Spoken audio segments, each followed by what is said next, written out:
என்னோட புள்ள விஜய நான் அந்த மாதிரி வளர்க்கல. எல்லா பிரச்சனைக்கும் மூல காரணமே சங்கீதா தான் அப்படின்னு எஸ்.ஏ. சந்திரசேகர் அதிரடியா சொன்ன விஷயங்கள் தான் இப்ப சோஷியல் மீடியா முழுக்க முழுக்க வைரல் ஆயிட்டு வருது.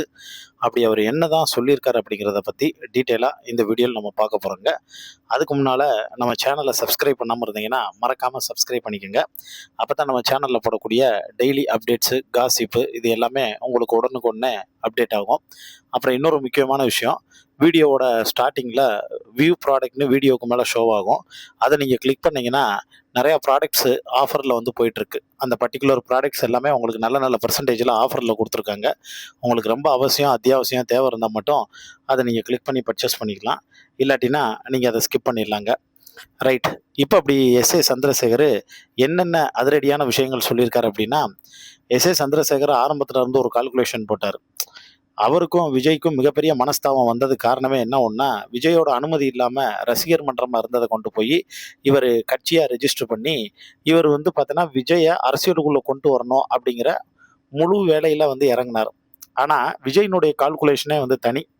அவருக்கு வந்து அரசியல்ல அப்ப வரணுங்கிற எண்ணம்லாம் வந்து கிடையாது. ஏன்னா, அப்ப எல்லாமே பெருந்தலைகள் எல்லாமே இருந்தது. கலைஞர் இருந்தாங்க, ஜெயலலிதா இருந்தாங்க. ஆனா, எஸ்.ஏ. சந்திரசேகருக்கு அந்த டயத்துல எப்படியாவது அரசியலுக்கு உள்ள வந்துரணும். அதே மாரி அரசியல்ல அவரு வந்து பார்த்தேன்னா, ஆளுமை செய்யணும். தன்னோட பையன் பேனர வச்சு. ஸோ, விஜய்ங்கிற ஒரு பின்புலத்த வந்து வச்சு தான் கோதாவுல வந்து குதிக்கணும் அப்படின்னு தான் அவரோட கால்குலேஷன் எல்லாமே வந்து இருந்தது. ஆனா, அது எல்லாத்தையும் விஜய் வந்து பார்த்தேன்னா, சுக்குநூறா தவிடுபொடி ஆக்குனார் அப்படின்னே வந்து சொல்லலாம். ஏன்னா, எஸ்.ஏ. சந்திரசேகர பொறுத்தவரைக்கும், அவரு பணத்த அதிகமா வந்து செலவு பண்ண மாட்டாரு. செலவு பண்ணக்கூடிய மாவட்ட தலைவர்கள் எல்லாத்தையும் தன்னோட கட்டுப்பாட்டுக்குள்ள வந்து வச்சுக்கிருவாரு. நலத்திட்ட பணி, உதவி பணி ஏதாச்சும் நடந்துச்சுன்னா, அந்த மாவட்ட தலைவர்கள் எல்லாத்தையும் பொருள் வாங்க சொல்றது, தையல் மிஷின்லேருந்து, பசுமாடுலேருந்து எல்லாம் வாங்க சொல்றது. ஆனா, தளபதி விஜய் வர வச்சு, அத வந்து குடுக்க வச்சு, இது எங்களுடைய மன்றம் சார்பா வந்து பண்ணப்படுது, மக்கள் இயக்கம் சார்பா பண்ணப்படுது, அப்படிங்கிற வந்து ஒரு விஷயத்த வந்து பண்ணிட்டு இருந்தாரு. இது விஜய்க்கு முழுசா தெரிஞ்சதுக்கு அப்புறமும், இத எதுக்கு நம்ம வந்து பண்ணணும்? அத அவனே வந்து பண்ணிட்டு போயிரலாமே! நம்ம காசுல நம்ம வந்து பண்றதுக்கு தாங்க விளம்பரம் தேடணும். அடுத்தவங்க காச வாங்கி நம்ம எதுக்கு வந்து பண்ணணும் அப்படின்னு, அவர் வந்து என்ன பண்ணியிருக்காரு, ஆரம்ப காலகட்டத்தில அதுக்கெல்லாம் காசு செட்டில் பண்ண சொல்லியிருக்காரு, வச்சிருக்காரு. ஸோ, முழுக்க முழுக்க தன்னுடைய கட்டுப்பாட்டுக்குள்ள தான் செய்றது தான் வந்து சரி அப்படிங்கிற அந்த மனநிலைமையில எஸ்.ஏ. சந்திரசேகர் இருந்தார். அதுதான் இங்க பிரச்சனைக்கே வந்து பேஸ். ஒரு கட்டத்துக்கு மேல இவரோட மைண்ட் செட் வேற மாரி இருந்தது. அவரோட மைண்ட் செட் வந்து வேற மாரி இருந்தது. கூட்டி கழிச்சு பார்க்கும்போது ஒத்து போகல. சரி அப்பாங்கிறதுனால இவரால வந்து பார்த்தீங்கன்னா, கடுமையான வார்த்தைகளையும் பிரயோகப்படுத்த முடியல. அதனால அவர் ரொம்ப நாசூக்கா, டீசென்ட்டா, "அப்பா நீங்க உங்க வேலைய வந்து பாருங்க. எனக்கு எது சரி, தப்புன்னு வந்து முடிவு எடுக்கிறதுக்கு எனக்கு தெரியும். என் வேலைய நான் பார்த்துக்கிறேன்னு" அவரோட அப்பாவ கம்ப்ளீட்டா வந்து ஓரம் கட்டிட்டு, கதை கேட்கிறதுலருந்து, படத்த செலக்ட் பண்றதுலருந்து, அடுத்து டைரக்ட்டா விஜய் வந்து உள்ளுக்குள்ள என்ட்ரி ஆனாரு அப்டின்னே வந்து சொல்லலாம். அதுக்கப்புறம் அவர் என்ட்ரி ஆனதுக்கு பிறகும், அவரு எத தொட்டாலுமே அது வந்து பார்த்தோன்னா ஜெயம்.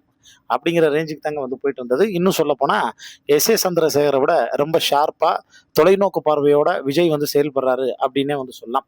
இதெல்லாம் ஒரு பக்கம் இருக்கக்கூடிய சூழ்நிலையில, இப்ப ரீசென்ட்டா எஸ்.ஏ. சந்திரசேகர்ட்ட இந்த வெற்றிய பத்தி கேட்கும்போது, ஆ அவர் வந்து சொன்ன வந்து விஷயம், ஒரு தகப்பனுக்கு இதுக்கு மேல என்ன பூரிப்பு வந்து வேணும்? ஒரு தமிழ்நாட்ட ஆளக்கூடிய சிஎம்மோட அப்பா அப்படிங்கிறது வந்து எவ்வளவு பெரிய சந்தோஷம். அதுக்கு எவ்வளவு பெரிய குடுப்பன. சாதாரண ஒரு ராமேஸ்வரத்துல வந்து ஒரு தங்கச்சி மடங்கிற ஒரு கிராமத்துக்குள்ள இருந்து இங்க வந்து இன்னைக்கு இவ்வளவு தூரம் வந்து இருந்து கண்ண மூடி திறக்கங்குள்ளே நினைச்சு பார்க்குறப்பயே வந்து இதெல்லாம் கனவா நிஜமா அப்படிங்கிறது மாதிரி இருக்கு அப்படிங்கிற மாதிரி வந்து சொல்ல ஆரம்பிச்ச உடனே இவங்கள்ட்ட வந்து கேட்குறாங்க. சரி இப்ப விஜய் வந்து 108 தொகுதி ஜெயிச்சிட்டாரு. இன்னும் 10 தொகுதி வேணும் பெரும்பான்மைக்கு. பெரும்பான்மை இருந்தா தான் ஆட்சி அமைக்க முடியும். அவர் யார் கூட கூட்டணி வைப்பாரு? நீங்க என்ன ஐடியா குடுப்பீங்க?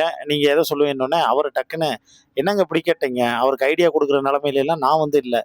அவரு என்ன பண்ணணும்னு அவருக்கே தெரியும். அவர்ட்ட இருந்து நான் இப்ப கத்துக்க வேண்டிய விஷயங்கள் நெறையா இருக்கு. விஜய நான் இன்னும் குழந்தன்னு குறைச்சு மதிப்பிட்டேன். ஆனா, அவரு செய்யக்கூடிய செயல்கள் எல்லாத்தையும் பார்க்குறப்ப, நானே வந்து பார்த்தோன்னா, அசந்து போய் வந்து நிக்கிறேன். ஒரு நாட்டோட தலைவனா அவருக்கு என்ன செய்யணும்னு தெரியும். அதனால அதுக்குள்ள நான் தலையிடல. அப்படிங்கிற மாரியான விஷயத்தையும் சொல்லியிருக்காருங்க. அதுக்கப்புறமும் இந்த வழக்கம் போல வந்து கேட்கக்கூடிய கேள்வி தான். இந்த விஜய், சங்கீதா இவங்களுடைய விவாகரத்துக்கு வந்து சொல்லும்போது அவர் ஒரே வார்த்தையில சொன்னாரு. "இங்க பாருங்க, எல்லா பிரச்சனைக்கும் மூல காரணமே சங்கீதா தான். ஆவதும் பெண்ணாலே அழிவதும் பெண்ணாலேன்னு சும்மா சொல்ல. ஒரு பொண்ணு நினைச்சா ஆக்கவும் முடியும், அழிக்கவும் முடியும். அவங்க ஏதோ ஒண்ணு நினைச்சு கால்குலேஷன் பண்ணி இந்த விஷயத்த வந்து ஆரம்பிச்சாங்க. ஆனா அவங்க நினைச்சு பார்க்காத ஒண்ணு வந்து நடந்திருக்கு. அதனால ஏன்டா நம்ம இந்த விஷயத்த இப்படி இவ்வளவு அவசரப்பட்டு வந்து பண்ணோம்னு அவங்க இப்ப வந்து வருத்தப்படுவாங்க. மறப்போம், மன்னிப்போங்கிறது தான் வந்து வாழ்க்கை. ஆனா என்ன பண்ணாலும் என்னோட பையன் அத பக்குவமா, பெருந்தன்மையா அத ஹேண்டில் பண்ணக்கூடிய அளவுக்கு வந்து பார்த்தோன்னா, மெச்சூர்டா வந்திருக்காரு. அதனால அவங்க குடும்ப வாழ்க்கைய பத்தி நான் இது இல்ல. ஆனா என் பையன் மேல தப்பா, சங்கீதா மேல தப்பா அப்படின்னு வந்து கேட்டா, நான் ஒரே ஒரு வார்த்தை மட்டும் தான் சொல்லுவேன்.